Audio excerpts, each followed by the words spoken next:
Hello everyone, I'm Babla Jonathan and this is the 6 p.m. primetime newscast on Equinox Television live from my headquarters in Cameroon's economic capital. Douala Anglophone detainees allegedly molested by security or forces of law and order. They have been transferred from the Buea Central Prison to the nation's political capital, Yaoundé. Crime wave on the rise in Cameroon's economic capital. Douala police officers continue arresting people involved in various crimes every day. In this newscast, we're going to talk about some alleged bandits who had been dealing in the cap area, notably making away with the caps of some individuals in the economic capital, Douala, after dealing with them severely. Those were top stories.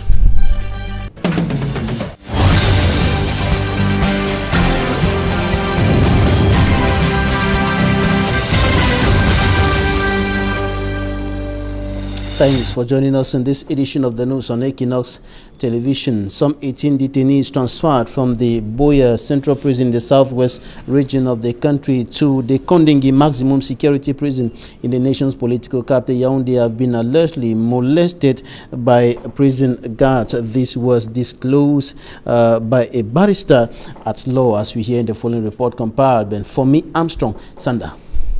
In a soft copy document dated Tuesday, July 3rd, 2018, Barrister Kongo Felix Agbobala, President of the Center for Human Rights and Democracy in Africa, describes the torture of some 18 Anglophone detainees in Yaoundé as brutal. The 18 detainees were ferried from the Buea Central Prison in the southwest region of the country to the Kondengui Maximum Security Prison in Yaoundé, where they are currently detained in Kosovo, a section of the Kondengui prison. The barrister says these detainees have been kept in tight chains and being brutally tortured by prison guards who repeatedly call them Amazonians. He added that some of them are suffering from injuries, with one having a broken hand and another a decaying wound, in what he termed a repeated pattern of treatment upon Southern Cameroonians and alleged separatists. The human rights advocate says none of their rights are being respected, the presumption of innocence seemingly inexistent, and authorities act with impunity. He further revealed that the brutal torture of these new detainees by prison guards in Yaoundé prompted a strike action by other Anglophone inmates who felt the pains of their brothers. The same document says the strike action caused the registrar of the Kondengui Maximum Security Prison to react by disclosing that the order to place the said detainees in chains came from hierarchy. Our efforts to get corresponding images from the Kondengui Maximum Security Prison were fruitless. Have been arrested for allegedly drugging taxi drivers before making away with their vehicles. They were arrested by elements of the Bonanjo Judicial Police here in the economic capital, Douala. Franklin Mwabi has the details. Two bandits have been apprehended by the elements of the Judicial Police in Bonanjo, Douala. Fotso Kwanang, 38 years old, and Abdraman Jibril, 42 years old. They were arrested for car theft after intense investigations by the police. Victims of the robbery testify of the ordeal they went through. Many of the victims, who happen to be taxi drivers, say they always meet Fotso coming from a bank. According to the victims, Fotso, one of the bandits, will take them on hire for a full day and give them false information about himself. He told me his father is a colonel and a sergeant at the Douala military base. He pretended discussing with a business partner on phone, mentioning huge sums of money. He talks like a business tycoon. After chatting with them, Fotso will propose food and drink to taxi drivers. He asks us to go and get a drink. He asked me what I would drink and I ordered for water. I told him I don't drink alcohol. I take just beverages. Unknown to the taxi drivers, Fotso had drugged them. Immediately I fell sleepy, dozed off for 15 minutes. When I woke up, I could not find him. I did not see my vehicle. Everything on me was taken.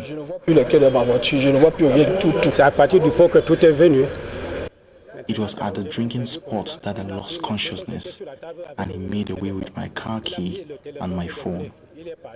I only discovered myself in the hospital.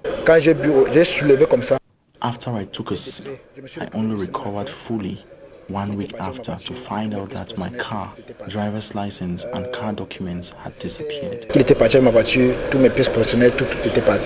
Fotso, with the help of another driver, according to sources, often transports the stolen vehicles to Yaoundé, where his retailer, Abdraman Jibril, sells them to Gabon. Still in the line of theft, 2 Fei men were equally arrested at the judicial police in Bonanjo. These men claim to be dealers in car business. Once the money is paid to them, they make away with it. They were arrested with a bag of money supposedly from their victims. Both men claim to know nothing about the charges on them.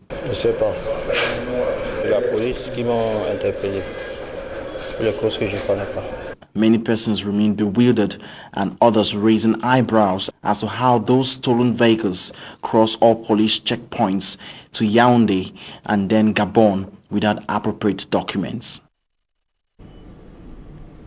Elements of the Rapid Intervention Battalion in Bakassi Peninsula, southwest region of the Republic of Cameroon have been encouraged for their efforts in protecting the country's territorial integrity. Francophone Lawrence, the senior division officer for the Indian Division, made the remarks during an epaulette award ceremony. Derek Jatwasmo. The newly promoted element of the Rapid Intervention Battalion B, based here at the Jabane Island camp in Bakassi, are gearing up to receive their epaulette, moving them to higher ranks. And Mr. Francophone Lawrence, the senior divisional officer from Indian Division, has also sailed to the island to preside over the epaulette award ceremony.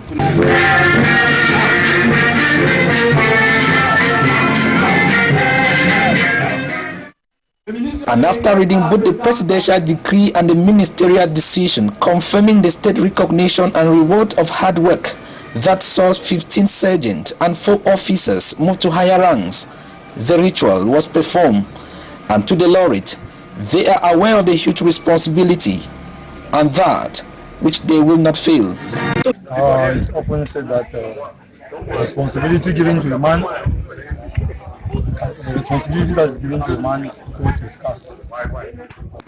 And as the Commander-in-Chief for the Indian Division, Mr. Francophone Lawrence, also used the occasion and thanked the entire B Data for their effort in protecting the Cameroon territorial integrity. And their reaction has always been appropriate to those of attackers. And I want to say, if not of these elements here, I'm sure we would have registered so many casualties. To the colonel, my brother, and all congratulations, you have the courage and the encouragement of the state that I present here.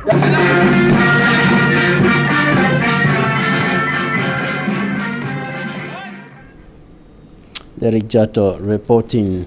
A similar ceremony took place in the OPEC city of Limbesi in the southwest region of the country, where some 12 military personnel over the weekend received epaulets in their different ranks, and the event was presided over by the senior division officer for the FACO division. Maimo Davidson has more.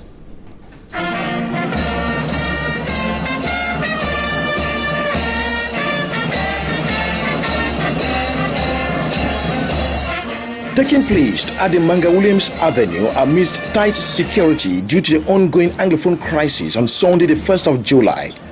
From the military veterans, the gendarmerie, the Marines, Marine Commandos, Special Unit of the Marines to the Infantry Battalion of the Elite Unit of the Cameroon Military, the B.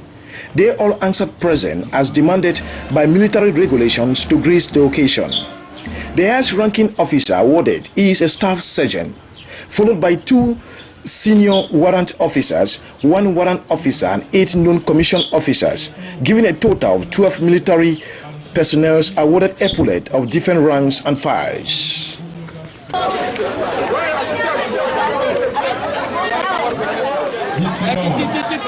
One senior officer, Lieutenant Bindank Ngwema Aurelie, decorated with the Public Force Medal for his dedication and hard work in saving the nation. In the name of the President of the Republic and by virtue of the powers conferred upon us, I decorate you with the Public Force Medal.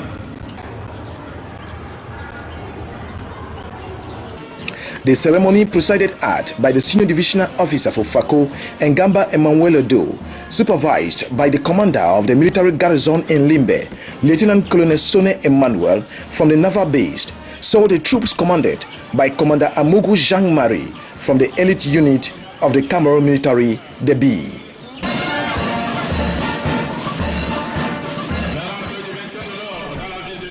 Ahead of elections to be organized in the Republic of Cameroon this year, the United Nations organization is stepping up efforts to upgrade the practice of journalists and get the profession rid of malpractices that could always provoke violence during elections. And some close to 50 journalists from the center, littoral and south regions of the Republic of Cameroon are taking part in an ongoing workshop here in the economic capital Douala, focusing on the coverage of elections and the promotion of peace or peaceful elections in the country. We have details in this report.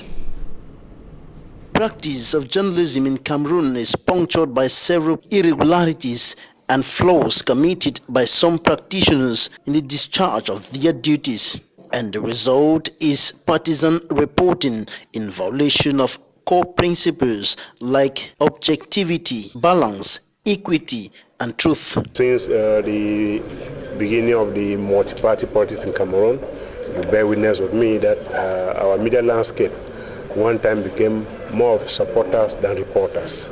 When they fuel violence, when they tend to discriminate between political parties, they are sowing seeds of discord that will, of course, grow into violence after the election. This is why, ahead of elections in Cameroon this year, 5 United Nations organs have organized a capacity-building workshop in Douala on media coverage of elections and the promotion of peaceful elections in the country. The aim here is to ensure a smooth and peaceful elections in Cameroon this year. And that is the aim of the United Nations, to target stakeholders who are society builders, who are those who educate the masses to be empowered first of all. But we're not touching this as journalists. They will relay useful information that will ensure a peaceful and transparent election. As far as elections are concerned, we want to help journalists in reinforcing their capacity to be for the coverage of elections operations. Journalists should not substitute themselves to the other institution existing. They should not take the place of the Constitutional Council. They don't have to take the place of ELECAM. They have to play their role as media men, give the good information, give the right information, and make sure that they don't put fuel on the fire. Close to 50 private and public media journalists from the center, littoral and south regions are equipped with tools for better reporting and presentation of TV and radio programs. So far, I've grabbed a lot from this seminar, particularly in terms of how to avoid tricks played by politicians and members of the government to have journalists into their nets. It is incumbent on us to be very careful in the way we are reporting elections. We have been reporting elections in this country, but how have we been reporting these elections? So those are the things we'll be looking at. Meantime, the job of journalists in Cameroon is hampered by many challenges, including difficult access to information. We have a lot of difficulties, protection of journalists and access to information. Most often, those who are supposed to protect us abandon us on the scene of action simply because we don't correlate with what they have at hand or what they want us to say. Francophone has prepared a document on the Access to Information Act that needs to be tabled in Parliament and that needs to go as a law. The 3-day workshop will end with recommendations aimed at upgrading the media landscape in Cameroon. Coming up, the smart side of the World Cup.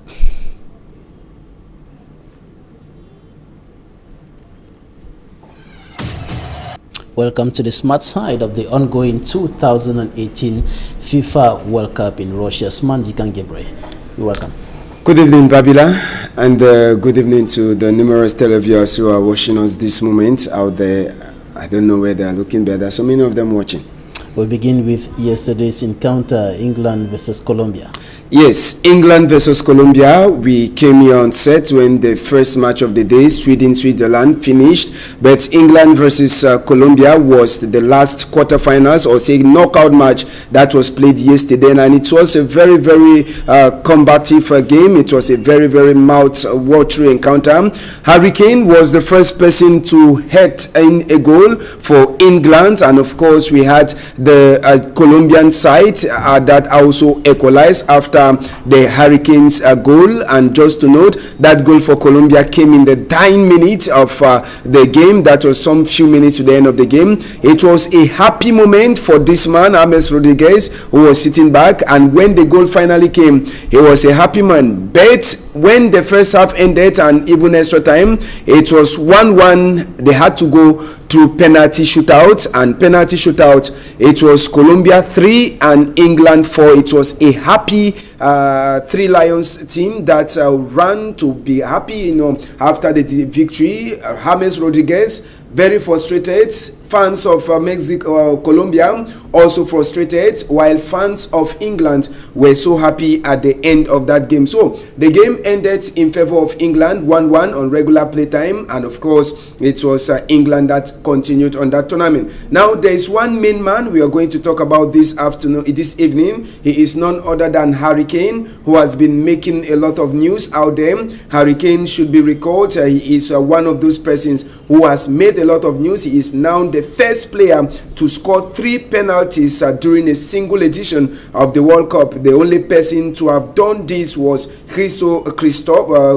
Stoichkov of Bulgaria in 1994, who actually did that. And just to note that the same Harry Kane is moving up the ladder. Who knows, he might just be the person to get the golden boot. Now, talking about the goals of the tournament this far, to note that at least 31 goals have been scored in the course of the first phase of this World Cup. Out of 146 goals scored, 31 of the goals have been scored in Russia. That is, they have been scored after 80 minutes of the game. And 28 penalties have also been awarded in Russia, more than any other World Cup. And it should be noted that 20 of these penalties have been transformed into goals, and own goals too have been scored in this World Cup. Now, to note that the Golden Boot Award, we are moving steadily but slowly to the end of the competition. Harry Kane is still topping after his goal yesterday through a penalty. It is now Harry Kane that tops the Golden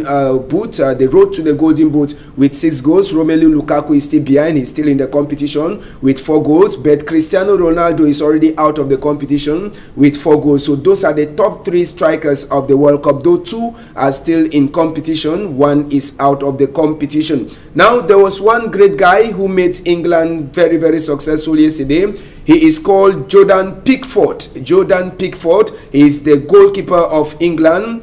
He became the first English goalkeeper to have saved a penalty shootout in a major tournament since David Seaman did that in 1998. That was during the 1998 World Cup. So Jordan Pickford repeated that feat. That was after David Seaman, who saved a penalty in 1998 World Cup. So he became one of those talents in the World Cup. And one other person that we looked into him this day is this man that they call Yerry Milner. Yerry Milner is one of those that people will not know, but he's the first player to score 3 goals with his head in the same edition of the World Cup since Miroslav Klose of Germany in 2002 edition. And it should be noted that Miroslav Klose scored 5 goals, and Yerry Milner is not an attacker but a defender who had scored in all 3 games that he has featured for these people that they call Colombia. Maybe we'll just the fixtures of the quarterfinals. The fixtures of the quarterfinals that we already have in the competition. We already know those who will be meeting on Friday. The teams are on 48 hours recess today and tomorrow. Friday, Uruguay will take on France, and we have Brazil that is going to confront Belgium. On the other side, we have Russia to take on Croatia, and the completed end is Sweden versus England. Finally, after the knockout phases, just like we did during this group stage, the best 11 of the knockout phase, we have Cavani as the main attacker, Neymar, Mbappe of France, Neymar of Brazil, Nui of Japan, Rakitic of Croatia, and Forsberg of Sweden. They are in the midfield, and we have Guerrero of we have Denmark, and of course Yerry Milner, Thiago Silva, Pavard of France, and of course Michel of Denmark, who is the goalkeeper. Those are the first 11 of what we saw after the end of the group phase. And of course, to tell you that several other things are happening. Maybe we'll be coming up with such other records in the course of a subsequent meeting that will be tomorrow. Remember, the teams are on a recess today, and hostilities are going to resume on Friday with the knockout or quarterfinals phase of the competition. We are getting set to the semi-finals. To know that this far we have just about how many games left? We have only a few matches left for us to actually get to the end of the tournament. So that is it for now, and to note that we had one main issue for us to talk. Maybe that octopus, maybe we'll finish with the octopus. There was an octopus, this is off the pitch event, an octopus that was killed after it predicted the score of Japan, the 3 scores of Japan during the group stages equal. It said Japan was going to, he actually said that Japan was going to lose to Poland, and he said Japan was going to win Colombia, and Japan was going to get a draw against Senegal. And this octopus, after predicting 3 straight results for Japan, the owner decided to kill the octopus and use it as a meal. That is in Japan. So that is what we gathered for you this evening for the smart side of the World Cup. Thanks a bunch, Smart Dikangirwe. That was the smart side of the World Cup. Coming up in Talking Point, we are going to look at the role of journalists, notably during election periods in a country, the example of Cameroon.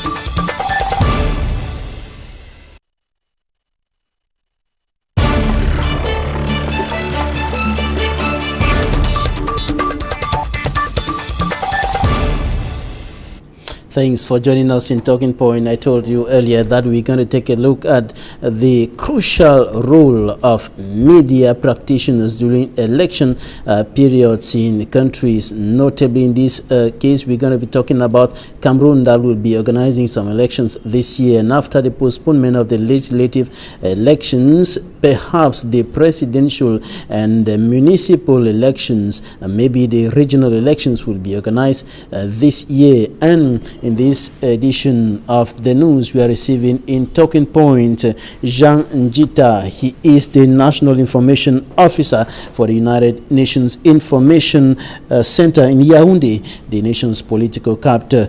You're welcome. Thank you very much for having me. Right, you're organizing a workshop in the city of Douala, and this is ahead of elections that will be organized in Cameroon this year. And that workshop is focusing on the media coverage of elections and the promotion of peaceful elections in Cameroon. Perfectly, as Raleigh stated, the UN is in Douala to build the capacity of journalists in reporting on elections. As you rightly know, elections are always a palpitating moment in the democratic life of a country, and past experience shows that election results have either been criticized, condemned, and worse still, that journalists have taken sides during the campaigns for this or that candidate. And the UN comes out to seek ways to improve on this system by building capacity of journalists on how they can report, staying neutral, impartial, and of course spreading responsible journalism during this exercise. Earlier on, we had a report in which you talked about partisan reporting that has been characterizing the practice of journalism in Cameroon for quite a good period of time now. As you rightly know, as I stated earlier, journalism has not been very impartial. Of course, we know the political landscape.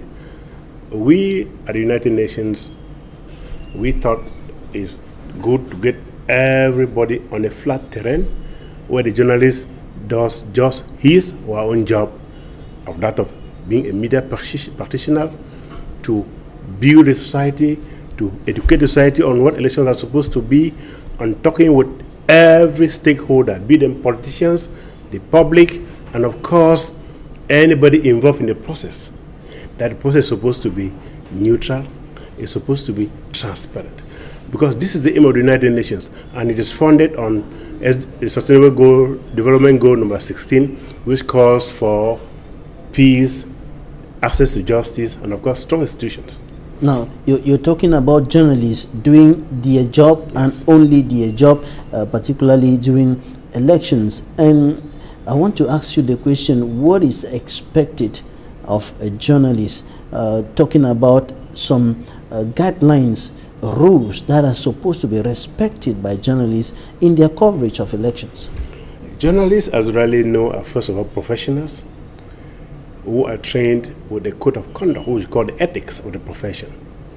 So during elections, they are supposed to come out to expose this professional learning which they have learned, and of course, treat information with all impartiality, with all equity, and open their platforms or their media programs to all candidates. This is what we call professionalism and the respect of ethics. But once you step out of that and become partisan, which means taking side with a particular political party, a particular politician, you are no longer in the scope of your job. So the UN comes to remind them on how they are supposed to stay professional. We know you can always support your own party there in your mind and in your heart, but in line with your professional ethics, you should toe the line and do the job. Because I've seen other countries where elections have been marred by violence, marred by a lot of bloodshed, just because the journalists did not do their job well. They have spread a message of hate. They have discriminated other political parties or political leaders. They have shown preached a lot of violent languages. And this tears the population apart. It creates insecurity and crisis. So when we do our job like professionals, we give a level terrain to everybody. We make sure that the message is treated and disseminated with all fairness. We prepare the grounds for elections results to be received in all peace and harmony. Now, during elections, there are lots of happenings that are very sensitive and that could generate violence, that could generate hatred and conflicts. How should journalists manage this information? Should they not publish at all? Because just publishing an information could be a source of anger to the next person who may attack the other, and then it generates into something.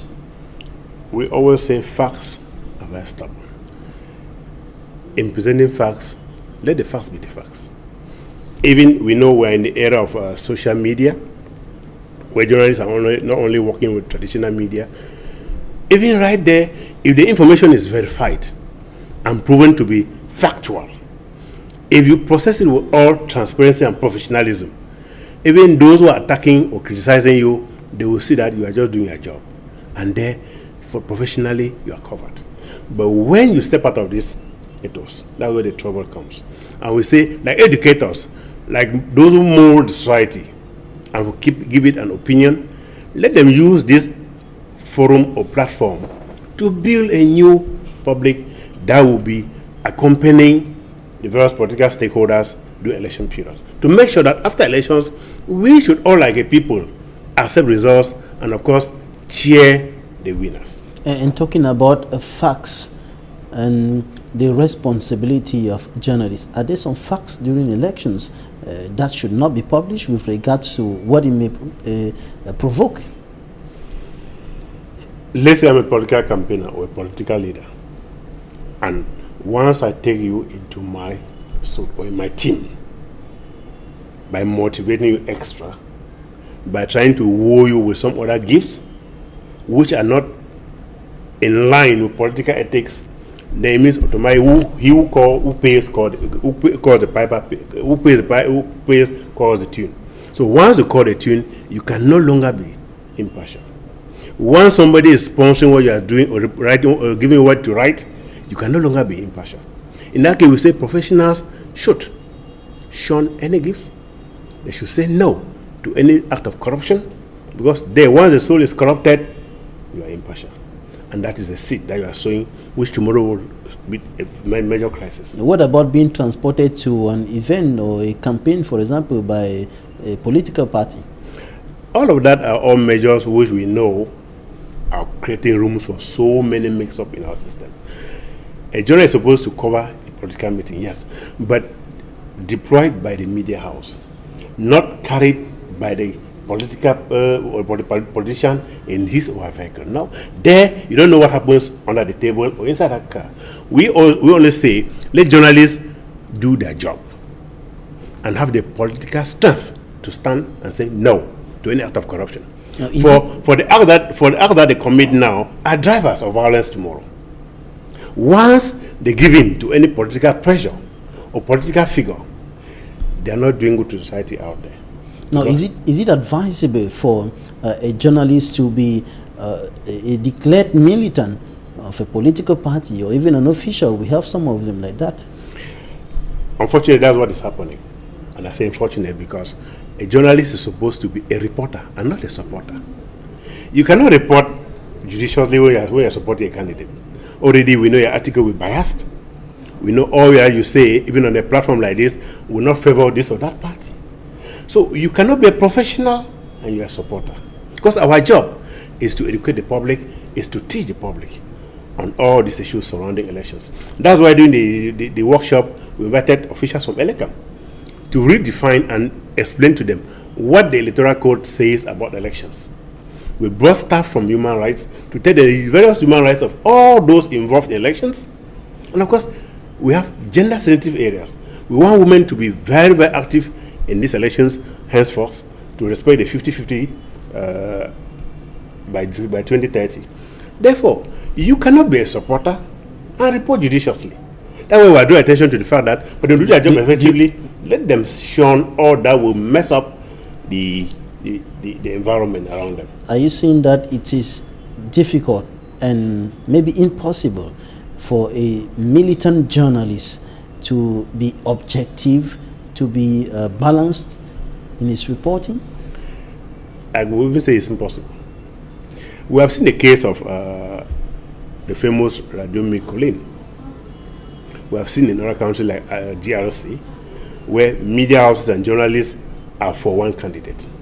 And all they do is deploy all their strategies on supporting that particular candidate. Therefore, how can they be neutral? You don't know who is on the other side listening to your program. You don't know what the impact of what you are saying will cause on those who don't support their own ideas. Therefore, to do our job and remain credible, stay professional. And professionalism means respecting the ethics and, of course, the editorial policy of your media organ.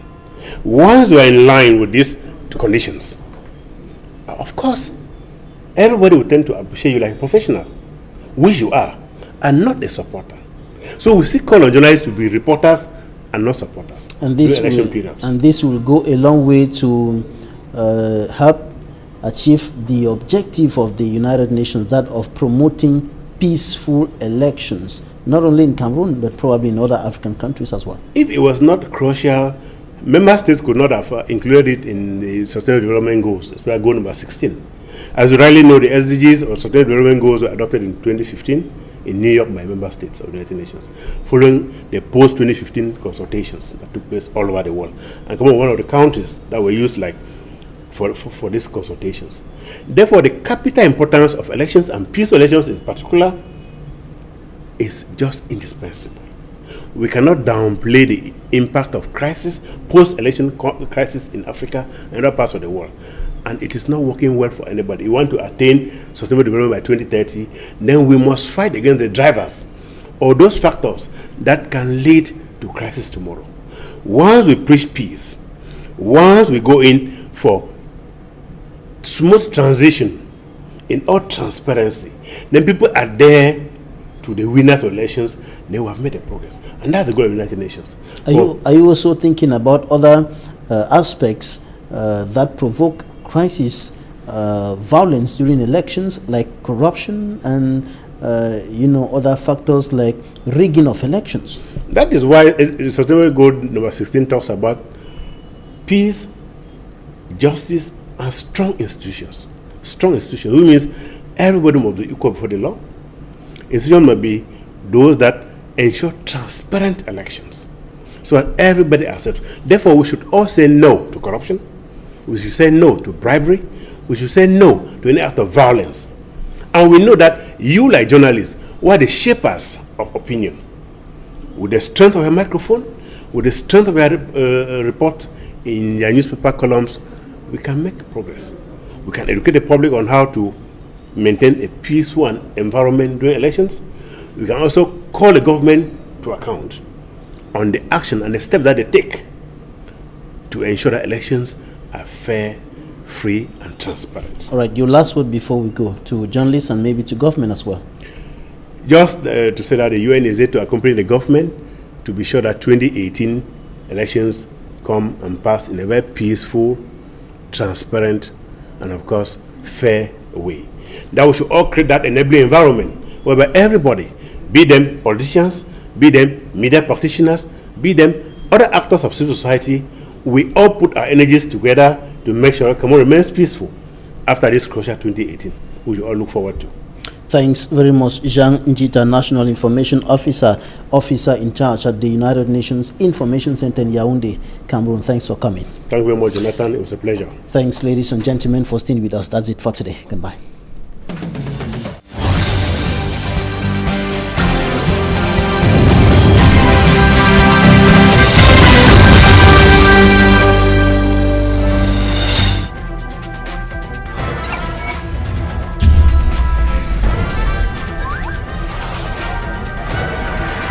Equinox Télévision, au-delà de l'image,